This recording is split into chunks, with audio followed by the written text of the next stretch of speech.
Fearless, strong, unapologetic. Opisyal nang ipinakilala si Sue Ramirez bilang calendar girl ng isang liquor brand. Si Sue nakipag-rock-rockan pa sa mga hit song ng ilang OPM bands habang rumarampa.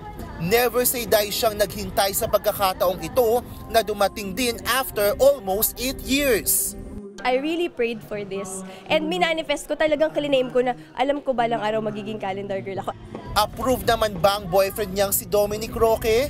It's something that I really wanted and hindi siya nangangalam sa mga bagay na gusto ko at saka talagang supportive siya sa akin.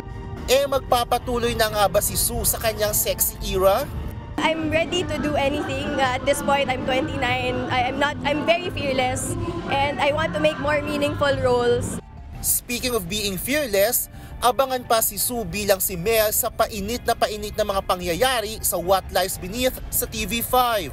Exciting. So ang i-expect nyo sa What Lies Beneath is you have all these wonderful, amazing characters in front of you na hindi kayo mabobore manood kasi ang dami yung variations and sobrang magiging mas exciting at mas suspense pa lalo. Sinagot ni Miss Universe 2022 Arbony Gabriel ang pahaging ni Miss Universe President Raul Rocha sa mababa niyang Instagram followers. Yan ay matapos ibida ni Rocha na umabot ng 1 milyon ng IG followers ng iba pang queens noong siya na raw ang namamahala sa Miss U. Giit naman ni Arbony, pagod na siyang masukat lamang sa dami ng followers. Samantala, napaulat namang may warrant of arrest na para kay dating Miss Universe CEO Ann Jacra Jutatip.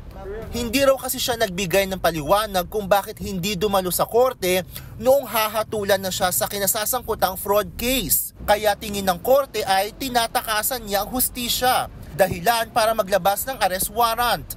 Wala pang pahayag si Ann na napaulat namang nasa Mexico na. Kapatid, ako si Von Belinario para sa 1PH.